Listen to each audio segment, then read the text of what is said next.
Okay, are we ready? Are we good? All right, so back in September, I got a call from my buddy Jake. Hello. Asking if I wanted to drive with him and 9 volunteers to Ukraine.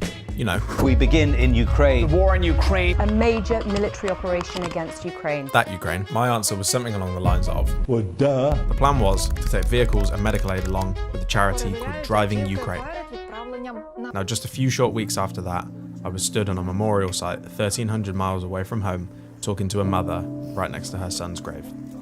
Her son who had been killed in action just 1 year prior.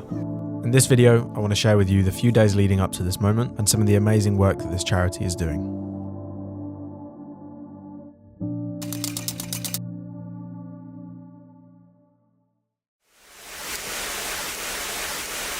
I'm sat at the services waiting to be picked up by my entourage. So there we were, the whole convoy together. Fancy seeing you here. 5 cars, 11 people. Me and Jake, Finn, who runs the charity, another Finn, Andy, Tom, another Tom, Des, Pip, Nat and Nick. Now, we didn't set off without problems. We have to push the Ranger to start, get enough speed, and then kicks in. But within a minute or two, we were on the road making swift progress. Morning. Hello, you want good time?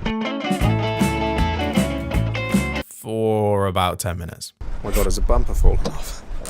A few zip ties later, we were back on the road. Day 1, we covered England, France, Nick, over there, nearly got arrested by French border force. Belgium, What are you getting out of the journey so far? Paradise. the Netherlands, and Germany. It's not at all annoying. Day 2 Morning team. was Germany and Poland. This amount of meat in that table stood you up forever. Day 3 was finally Ukraine. We're sat in the border queue. And you, sir? After some makeshift slacklining and a few beers They know the English eventually will find the beer. and a stop for a wee, we went straight to the workshop.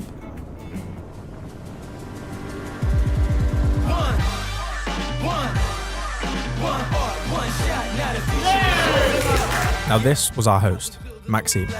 Maxime ran the workshop and seemed like the kind of guy that just gets shit done. With Pasha, Nick and a team of volunteers, they're responsible for getting everyday 4x4s ready for the battlefield. Now, things started to get a bit out of hand when our new host insisted we do shots, but that's Ukrainian hospitality, I guess. The team started to unwind and the friendships we've been forging on the trip so far really started to strengthen. As the night progressed, the atmosphere shifted. Through all of the laughter and the jokes, the gravity of the situation really hit us when we met 2 combat medics, Ihor and Evany. Now, Ihor had brought his son with him, who joined him proudly, camouflaging the vehicle his dad, his hero, would be driving back to the front line the very next day. And Evany stood hand in hand with his partner. Seeing the 2 of them stood there, thinking how my family would be, knowing I was leaving to go and fight a war the next day, really put into perspective the amount of bravery these people have. The 4 of them stood laughing and joking with us, like it was just another day, all the while knowing that in a few days' time, they'd be away from their families, fighting to protect the people and the country that they love.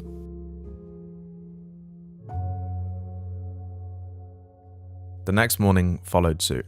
After an early bedtime, It's my life and it's now or never.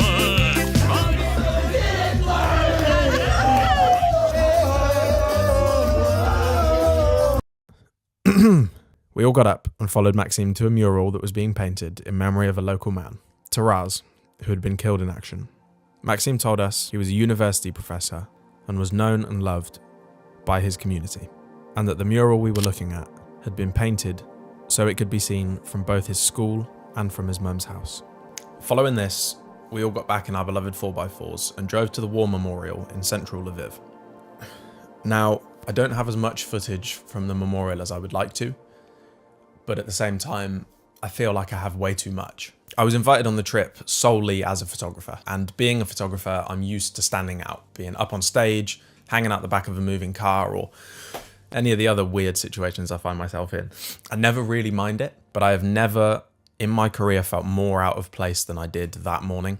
Seeing the wives and children, parents and siblings all stood round, grieving the losses of their loved ones, some of whom, according to their gravestones, had only been dead for a few weeks.